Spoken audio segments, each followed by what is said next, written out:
अस्सलामुअलैकुम नाज़रीन, वॉल्यूम 160 के पार्ट 7 यानी कि लास्ट पार्ट में खुशामदीद। अगर आपने अभी तक इस चैनल को सब्सक्राइब नहीं किया तो प्लीज़ सब्सक्राइब करके बेल आइकन पर लाजमी से क्लिक कर लें ताकि नेक्स्ट आने वाली वीडियोस का नोटिफिकेशन आपको सबसे पहले मिल सके। इस एपिसोड की शुरुआत में हम देखते हैं हसरी उस्मान साहब को कैदी बनाकर उनके साथियों के साथ ही में गाजा किले में दाखिल होता है। ये मंजर देखकर तोगाई और बाज़ंतीनी सिपाही वहाँ आ जाते हैं। तोगाई हसरियो से पूछता है, ये कैसे हुआ हसरियो, तुमने इसे कहाँ से पकड़ा? तो हसरियो कहता है, इसने करारगाह पर हमला करने की कोशिश की और गिदड़ के जाल में फंस गया। तो गाय कहता है, वाह दुनिया की हालत, भेड़िया कब से गिदड़ के जाल में फंसा है। उस्मान साहब को जिंदान में डाल दो, जब सरदारान आएंगे तो फैसला करेंगे। जवाबन उस्मान साहब कहते हैं, जब तक तुम्हारा मकसद इंतकाम है तुम हमेशा हारोगे। देखो जरा तुम्हारे पीछे कौन खड़ा है। यह सुनकर बाज़ंतीनी कमांडर आगे बढ़ता है तो तुगाई गुस्से में उसे दबोच लेता है और कहता है, मेरी आंखों में देखो, एक तुर्क का अंजाम तुम्हारे हाथों पर छोड़ दूं, क्या मैं ऐसा आदमी हूँ? ये कहते साथ वो उसकी तलवार निकालकर फेंक देता है और उसे पीछे धकेल देता है। फिर तो गए उस्मान साहब से कहता है, वो आपको तोड़ने के लिए किसी मौके का इंतजार कर रहे हैं। जवाब में उस्मान साहब कहते हैं, वो अब भी हमारे दुश्मन हैं, हम यहाँ गिरफ्तार होने नहीं आए बल्कि मैगाजा फतह करने आए हैं। ये कहते साथ ही उस्मान साहब रस्सी उतार कर फेंक देते हैं और अगली लम्हे तो गाय को एक जोरदार थप्पड़ से जमीन पे पटक देते हैं। उनके सिपाही भी अपने चेहरे अयां कर देते हैं। ये मंजर देखकर तो गाय हैरान परेशान हो जाता है और तलवार बेनियाम करके उस्मान साहब की जानिब बढ़ने लगता है तो रुहान कहता है, कोशिश भी मत करना, मेरे वालिद की तरफ एक और कदम मत बढ़ाना।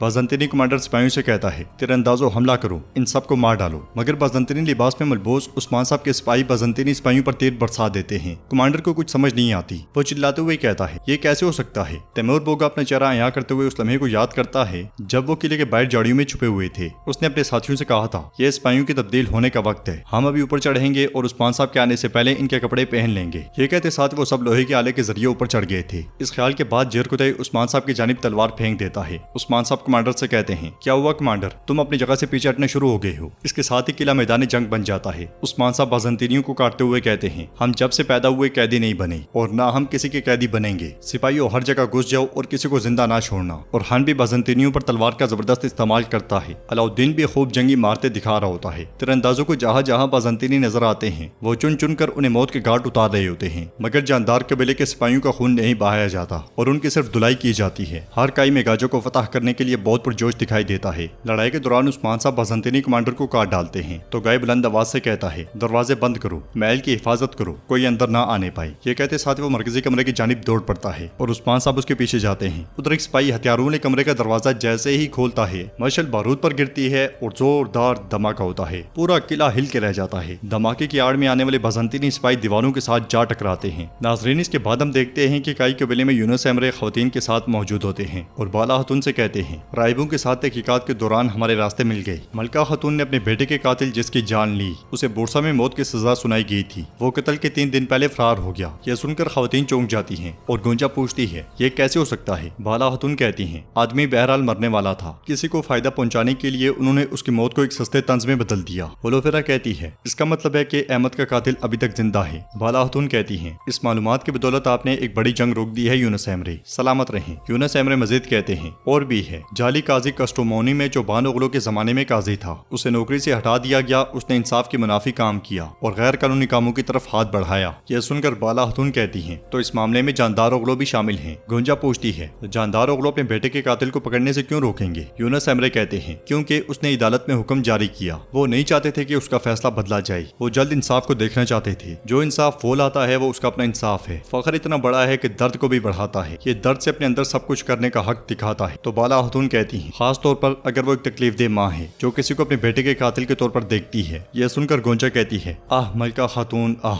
इसी लम्हे उन्हें शोर की आवाज सुनाई देती है तो वो खेमे से बाहर आते हैं। बाहर गाजी भागते हुए कहता है, सिपाही आ रहे हैं, सिपाही आ रहे हैं, उन्होंने बुरहान साहब और कनूर बे को पकड़ लिया। बाला खातून कैदी आ रहे हैं। गाजी की आवाजों से पूरा कबीला जमा हो जाता है। मलका गोंजा को देखते हुए कहती है, अपनी आखिरी सांसें ले लो गोंजा, मैं तुम्हें तुम्हारे शोहर के साथ जहन्नुम में भेज दूंगी। इसलिए में सिपाही कनूर, बुरहान और उलजय को लेकर कबीले में दाखिल होते हैं। उलजय को देखते साथ ही लोग गद्दार गद्दार गद्दार के नारे बुलंद करते हैं। मलका परेशान होते हुए कहती है, उलजय पकड़ा गया लेकिन ये कभी बात नहीं करेगा। कैदियों को देखकर लोग नारे बुलंद कर रहे होते हैं, तुमने उस्मान साहब के साथ गद्दारी की, गद्दार गद्दार गद्दार। फिर गौस बाला खातून से कहता है, ये तीनों हमारे कैदी हैं बाला खातून। मलका आगे बढ़ते हुए कहती है, जबकि ये हमारे आदमी हैं तो आपके साथ से। बाला खातून उसकी बात काटते हुए कहती है, खबरदार मलका खातून, मुदाखलत ना करें। गौस इन कुत्तों को मैदान में ले जाओ और बांध दो। ये सुनते साथ ही गौस उन्हें लेकर आगे बढ़ जाता है। बाला खातून मलका से कहती है, आपके बेटे के कत्ल में इस कुत्ते उलझाई का हाथ है। हमारा मकसद इंसाफ है मलका खातून। तुम लोग चूंकि सुलह की खातिर आए हो तो जान लो कि हम सुलह की खातिर ये सब कर रहे हैं। दूसरी सूरत में अलविदा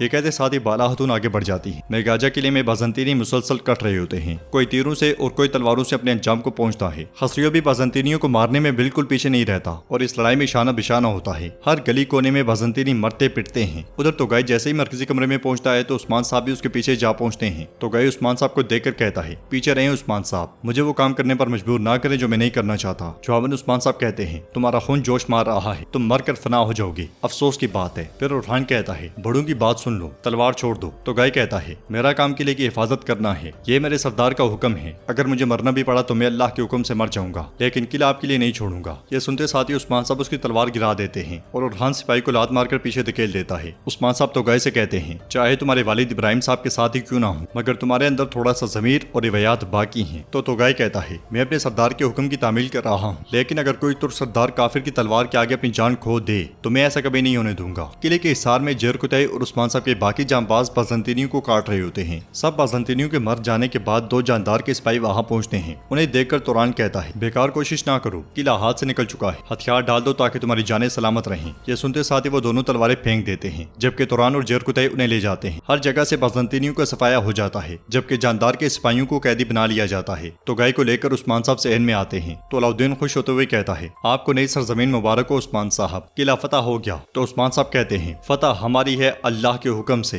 ये सुनते साथ ही वो सब अल्लाहु अकबर के नारे बुलंद करते हैं और उस्मान साहब कहते हैं, हाकमियत सिर्फ अल्लाह की है, हम सिर्फ अमानत की हिफाजत करने वाले हैं। सिपाहियों तो गाय को जिंदान में ले जाओ, इसे सोचने दो कि इसे किसके पीछे खड़े होना है। ये सुनते साथ ही सिपाही तो गाय और जानदार के सिपाहियों को ले जाते हैं। सुंगुर आगा कई झंडा लेकर आगे बढ़ते हैं तो उस्मान साहब उनसे कहते हैं, सुंगुर आगा अभी रुके, पहले सरदारान को आने दें, उसके बाद इंशाअल्लाह हम इसे लहराएंगे। उधर महमद बोरसा के गवर्नर को लेकर सरदार याकूब गुंदोज साहब और सरदार इब्राहिम के पास आता है। सरदार याकूब उससे कहता है, खुश आमदीद कमांडर, हम तुम्हारे पास काई के अजीम सरदार गुंदोज साहब को लाए हैं। जवाबन कमांडर कहता है, खूब, तो फिर हमारे पास बात करने को बहुत कुछ है, चलें के लिए चलते हैं। इसके साथ ही वो सब मेगाजा की जानिब रवाना हो जाते हैं। काई कबीले में कोनूर, बुरान और उलजाई के हाथ एक लकड़ी के साथ बंधे होते हैं। लोग उनके खिलाफ गद्दार गद्दार के नारे बुलंद कर रहे होते हैं। उलजाई के सामने बुरान कोनूर से कहता है, हमें उस्मान साहब के आने से पहले यहाँ से बचकर जाना होगा। तो उलजाई कहता है, ये कबीला एक जमाने में तुम्हारा कबीला था, तुम इतनी जल्दी में क्यों हो बुरान, हम जब यहाँ से बचेंगे तो ये अपने खून में गर्क हो जाएंगे। बुरान कहता है, मैं उस्मान साहब को अच्छे से जानता हूँ, उसने सिर्फ हमें गिरफ्तार नहीं किया बल्कि इब्राहिम साहब और याकूब साहब को भी गिरफ्तार कर लिया है। उलजाई पूछता है, बताओ उसकी नीयत क्या है। जवाबन बुरान कहता है, शहजादे अहमद के कत्ल का इल्जाम हम पर डालना। यह सुनकर कोनूर कहता है, अहमद को बाज़ंतीनियों ने कत्ल किया, पूरी दुनिया गवाह है। तो बुरान कहता है, लेकिन हम नहीं जानते कि वो किसकी खिदमत कर रहा था। उस्मान जाली दलील ढूंढकर यहाँ मौजूद हर किसी को उस पर यकीन दिला देगा। कोनूर कहता है, ठीक कह रहे हो तुम, काजी रुकनुद्दीन की मौत भी एक राज है। बुरान पूछता है, क्या बाज़ंतीनियों के लिए इन सरजमीनों में किसी काजी को कत्ल करना मुमकिन है।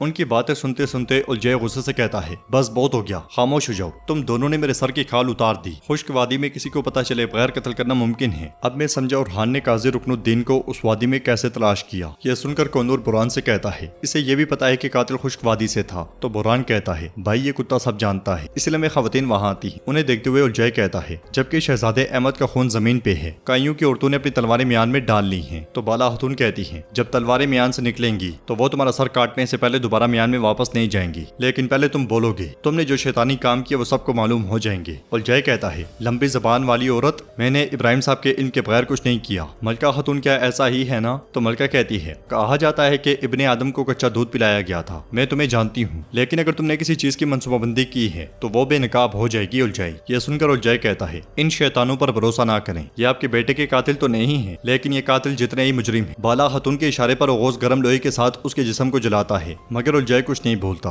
तो बाला खतून कहती हैं, जब उस्मान साहब आएंगे तो ये वैसे भी बोल पड़ेगा, हकीकत सामने आ जाएगी। दूसरी तरफ सरदार याकूब गवर्नर और बाकी सरदारों के साथ मेगाजा के बाहर पहुंचता है। बाज़ंतीनी सिपाहियों के लिबास में मलबूस सिपाही दरवाजा खोलते हैं। सरदार याकूब और बाकी सब किले में दाखिल होते हैं। किले में बिल्कुल सन्नाटा छाया होता है। कुछ देर बाद उस्मान साहब बुलंदी पर से सामने आते हैं। उन्हें देखकर सरदार याकूब और सरदार इब्राहिम को बहुत गुस्सा आता है। देखते ही देखते सिपाही इधर उधर से निकलकर उन्हें चारों तरफ से घेर लेते हैं। उन सब पर तीर भी तान लिए जाते हैं। उनके सामने ही जानदार के परचम उतार कर काई के परचम लहरा दिए जाते हैं। ये देखकर उनका गुस्सा मजीद बढ़ जाता है और उस्मान साहब गुंदोज साहब से पूछते हैं, गुंदोज साहब क्या आपने हजरात की अच्छी मेजबानी की। तो गुंदोज साहब उनसे अलग होते हुए कहते हैं, हमने इनकी बहुत अच्छी मेजबानी की, जैसा कि आप चाहते थे उस्मान साहब। हमने किसी का खून बहाए बगैर बैठकर बहुत बातें की। यह सुनकर सरदार याकूब और इब्राहिम बे के उसान खता हो जाते हैं और उस्मान साहब गुंदोज साहब का शुक्रिया अदा करते हैं। फिर सरदार याकूब और इब्राहिम बे से कहते हैं। मैं भी अब मेगाजा में आपकी मेजबानी करूंगा, जो कि मेरी मलकियत है। हम एक दूसरे के सामने बैठकर शर्क के इत्तेहाद के मुतालिक बात करेंगे। देखते हैं कि किसका सर उसके जिस्म पर रहेगा और किसका सर नीचे गिरेगा। ये हम सब मिलकर देख लेंगे। और नाजरीन, इसके साथ ही बोलम भी इख्तिताम पजीर होता है। अगर आपको ये वीडियो पसंद आई तो वीडियो को लाइक करें, चैनल को सब्सक्राइब करें और बेल आइकॉन पर लाजमी से क्लिक कर दें। इंशाल्लाह मिलते हैं नेक्स्ट वीडियो में। तब तक के लिए रखें अपना और अपनों का बहुत ज्यादा ख्याल। अल्लाह निगहबान।